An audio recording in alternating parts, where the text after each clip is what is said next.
Morning dear students. देखिए कुछ arithmetic progression में कुछ और क्वेश्चन मैं आप लोगों को एक्सप्लेन करने जा रहा हूँ। मैंने इसलिए क्वेश्चन लिया है आपके बुक के एग्जाम्पल से। मेरे पास एक प्रॉब्लम आ रही है कुछ स्टूडेंट्स की, ये कंप्लेंट आ रही है कि आप लोगों के एक्सरसाइज में कुछ बुक में 28 क्वेश्चन है, कुछ बुक में 35 क्वेश्चन है। तो डियर स्टूडेंट्स, जितनी आपकी बुक में है उतने आप क्वेश्चन कर लीजिए, और अगर सिमिलर क्वेश्चन है तो आप लोग उसको स्किप करके कर सकते हैं। यहाँ पर देखिए क्वेश्चन ये है, if S1, S2, S3 and so on Sm be the sum of n terms of m APs whose first term are 1, 2, 3 and so on m and common differences are 1, 3, 5 and so on 2m minus 1, show that S1 plus S2 plus and so on plus Sm is equal to half of mn plus 1 है। Actually यहाँ पर ये correction करना है, this not half of this mn, mn upon 2 mn plus 1 है। देखिए मैंने A for first term 1, 2, 3 and so on m तक, B 1, 3, 5 and so on 2m minus 1 तक, ये आपको क्वेश्चन में लिखा हुआ है। अब मैंने यहाँ पर S1 निकाला है, आपको हर कंडीशन में निकालना सम n टर्म्स का ही है। तो S1 is equal to n upon 2, this is 2 into A की वैल्यू 1, और यहाँ पर कॉमन डिफरेंस भी 1, 2a plus n minus 1 into B। S2 में नंबर ऑफ टर्म्स n ही है, 2a plus n minus 1, common difference यहाँ पर चेंज हो गया, 3 हो गया। Similarly Sm represents sum of n terms n upon 2 whose first term is m and common difference is 2m minus 1, और ये sign जो है ये and so on का साइन है। अब इनको आपको अगर इनको हम प्लस कर दें S1, S2, S3, Sm तक, तो ये हमारे पास वैल्यू निकल आती है।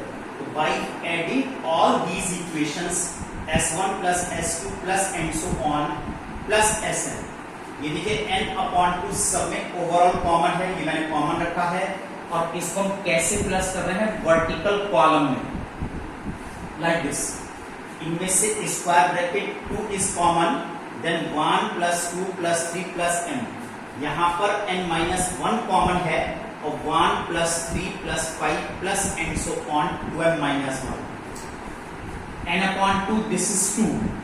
अब ये पूरे m टर्म्स हैं, और पूरे m टर्म्स हैं, तो इनका सम मैंने यूज किया है formula n upon 2 a plus n, that is m upon 2, a की वैल्यू यहाँ पर 1 है और लास्ट टर्म यहाँ पर n है, प्लस n माइनस 1।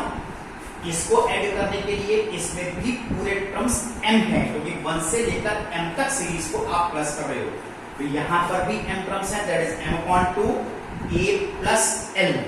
अब आप इसको सॉल्व कर सकते हैं, यहाँ पर 2 कैंसिल, m से आपने ओपन कर दिया, ये n माइनस 1, यहाँ पर ये 1 कैंसिल, नेक्स्ट स्टेप में ये 2 भी कैंसिल होगा, m से m को मल्टीप्लाई करके m स्क्वायर आएगा। इसके बाद आप ये ब्रैकेट ओपन कीजिए, m स्क्वायर भी कैंसिल है, और यहाँ से m हम कॉमन ले सकते हैं, then mn upon 2 is equal to mn plus 1। इस तरह से हम इस क्वेश्चन को सॉल्व कर सकते हैं। तो चलिए dear students, we will explain you one more question on the basis of AP.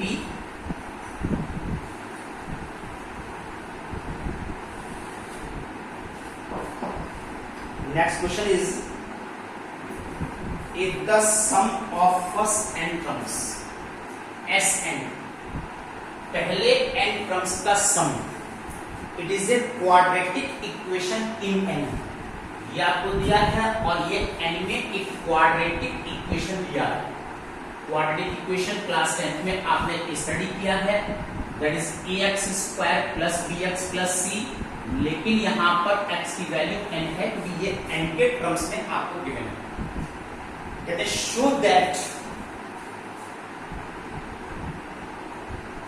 That it is an AP। आपको ये प्रूव करके दिखाना है क्या ये AP है। तो अब इसको एपी प्रूव करने के लिए देखिए हमको क्या करना है। एपी प्रूव करने के लिए आपको आना होता है कॉमन डिफरेंस पर, और common difference that should be always constant. Constant होना चाहिए। कांस्टेंट का मीनिंग क्या होता है? कांस्टेंट का मीनिंग होता है कि अगर यहां पर वेरिएबल n है तो कांस्टेंट का मीनिंग होता है does not depend upon n। इसको इतना सॉल्व कीजिए कि कॉमन डिफरेंस निकलना चाहिए, और common difference does not depend upon n पर डिपेंड नहीं आना चाहिए, then it represents an AP. तो ये एपी को रिप्रेजेंट करता है। तो डियर स्टूडेंट्स देखिए इसके लिए मैंने क्या किया है कि मैंने इसका प्रेडिसेसर, इसका लास्ट टर्म मैं निकाल रहा हूं। n से n-1 को रिप्लेस कीजिए, an-1 whole square bn-1 plus c। ये देखिए इसका लास्ट टर्म आ गया है। अब आप सोच के देखिए कि अगर मैं सम ऑफ n टर्म्स से सम ऑफ n-1 टर्म्स को माइनस कर देता हूं तो आपके पास इस सीरीज का लास्ट टर्म बचता है, और लास्ट टर्म को आप an से रिप्रेजेंट करते हैं। That is an is equal to sn minus sn-1। Similarly अगर आप n टर्म से n-1 टर्म माइनस करते हैं, ये फिफ्थ टर्म है, तो आपके पास ये कॉमन डिफरेंस आता है। इन दोनों फॉर्मूलों को अच्छे से लर्न कीजिए। अगर आप n टर्म से n-1 टर्म माइनस करते हैं तो कॉमन डिफरेंस आता है। सम ऑफ n टर्म से सम ऑफ n-1 टर्म्स माइनस करते हैं तो nth टर्म आता है। Now it is an square plus bn plus c। This is an-1 whole square plus bn-1 plus c। Open कीजिए an square plus bn plus c minus this is an square plus 1 minus 2n plus bn minus b plus c। Next step an square plus bn plus c। यहां से इस bracket को भी open कीजिए, minus a plus 2an plus bn minus b plus. अब इसमें से क्या टर्म हमारे पास कैंसिल है? ये कैंसिल हो रहा है, राइट। अब वैल्यू आपके पास आ रही है, this is 2an plus bn, this is 2an bn and bn, this is 2bn, this is plus 2c minus a minus b। ये वैल्यू ये आपके पास आ गया a। अब हम निकालने जा रहे हैं an-1। an-1 के लिए n को n-1 से फिर से रिप्लेस कीजिए, plus 2c minus a minus. After that using the formula t is equal to an minus an-1। an आपने ये निकाला है, इस an से ये माइनस कर दीजिए, 2c minus a minus b। Now minus this is an minus plus this is 2b n-1 plus 2c minus a minus. बस अब आपको क्या करना रह गया है, केवल हमको इतना ब्रैकेट सॉल्व करना रह गया। तो देखिए dear students, 2an plus 2bn plus 2c minus a minus b। यहां से इन सभी ब्रैकेट को प्रॉपरली आप ओपन करते जाइए। 2a minus 2bn plus 2b minus 2c plus a plus b। मैंने हैंड टू हैंड इस माइनस साइन से भी मल्टीप्लाई कर दिया है और सभी ब्रैकेट्स को ओपन भी किया। ये देखिए ये टर्म कैंसिल है, 2bn कैंसिल है, a एंड b कैंसिल है, 2c कैंसिल है, get only 2a plus 2b। आप देखिए आपकी value does not depend upon n। Constant, क्यों इसको कांस्टेंट बोला गया? इसलिए बोला गया कि वेरिएबल n पर डिपेंड नहीं आया, ये वैल्यू कांस्टेंट है। That's why this given sequence is an AP whose sum of n terms is an square plus bn plus।